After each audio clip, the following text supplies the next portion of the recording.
Hey everyone, and welcome to the channel. So today we get to take a look at the 2025 BMW X6. This is the M60i.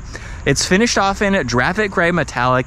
MSRP is just over $112,000. We really only have two options, the 22-inch wheels as well as the Bowers & Wilkins audio sound system.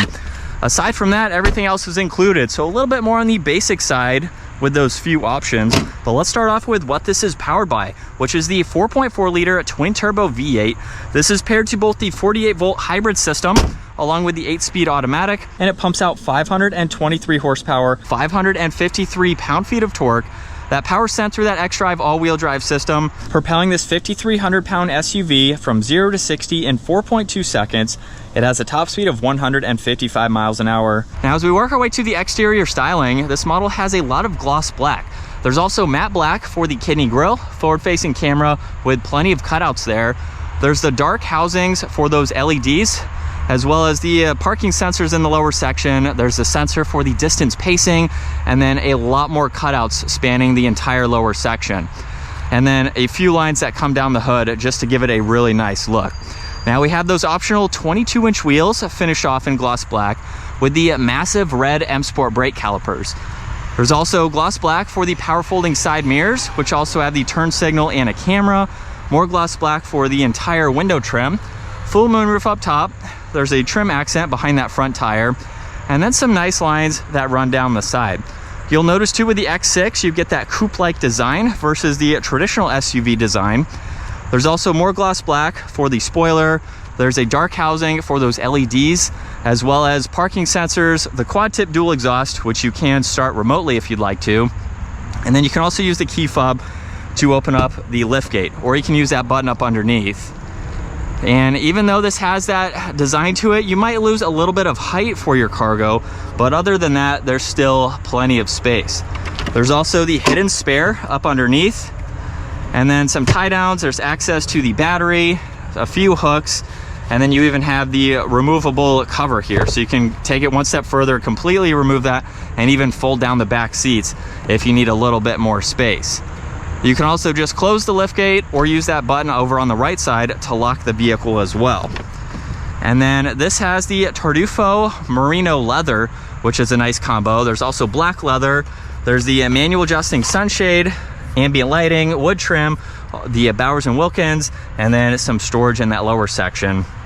And then hopping into the back, at 5'10", I have a good amount of space.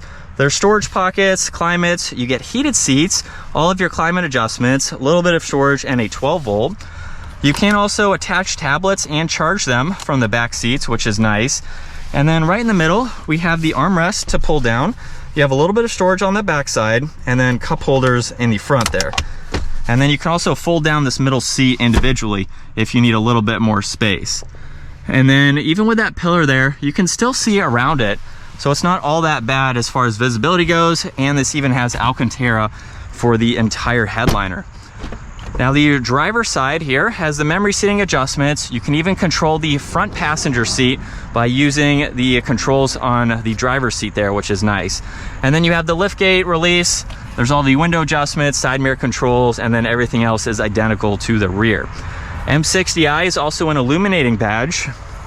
And then as we hop in, let's start this up, where we're greeted with the solid leather steering wheel with all the brushed aluminum accents. There's also the paddle shifters, cruise control settings, and then there's volume tuning, Bluetooth, and voice commands.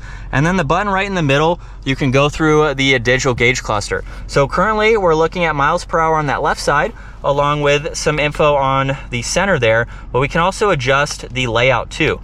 So this is the current layout, but we can also put it in more of a traditional view here and then continue going through the rest of this information.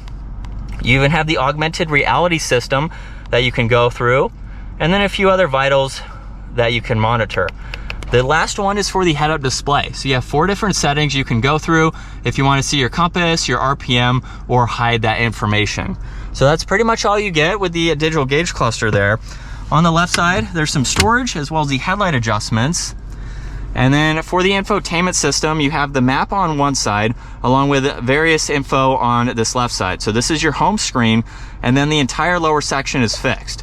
So you can quickly get through all this information, and you can even use the control down below with these shortcuts to further get through it.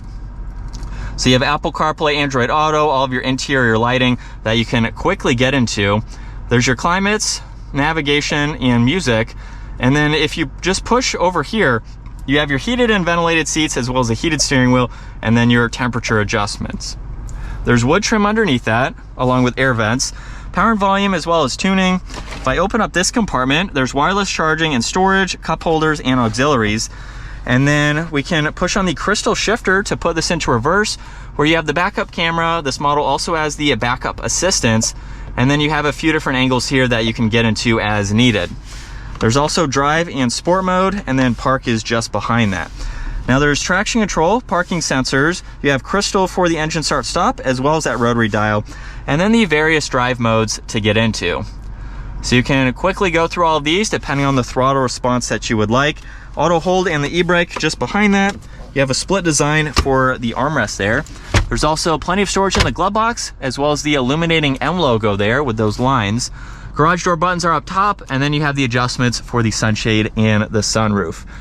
And then, as I mentioned earlier, you have the cargo windows that you can easily view around that pillar. And then you have the two windows right here, so that way you can see over the left side.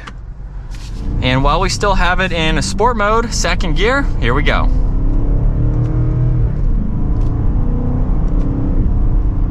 And with a mild acceleration, we're up to speed.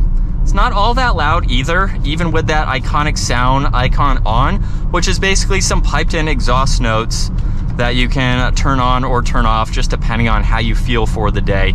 But this is what it's like to be behind the wheel for the X6. Definitely a nice interior. We have the new screen layout that a lot of the latest BMW models are currently having. You'll notice too, hopefully you can tell, sport mode will turn all of that red, which is a nice interior feature. And I have pulled up this view right here, which shows you your G-force meter. You have elevation, the xDrive system where the power is currently being set. So pretty neat to have that pulled up. Well, this gives you a really nice sporty feel. You have a lot of premium feeling materials to give you that luxury SUV vibe, but with the M60, you also get all of that performance as well. So it's a really good blend with something that you can daily drive. The X5 is my wife's daily driver, and she loves it. It's a great vehicle for her, and I do enjoy driving it as well. So, but with the X6 here, it's very, very similar. So while I've never owned the X6, having the X5, it's virtually identical as far as how it drives, and then you have different engine options depending on the power that you would like. So a great daily driver, something that can handle turns well with the M60 version, again, to give you that added performance while still having the practicalities of an SUV. But that is going to wrap it up for this 2025 BMW X6 M60i. Once again, huge shout out to Hendrick BMW Northlake for providing this SUV for me today. Take a look at their website, give this video a huge thumbs up if you enjoyed it, and consider smashing that subscribe button so you don't miss out on our daily uploads. And I will see you all in the next video.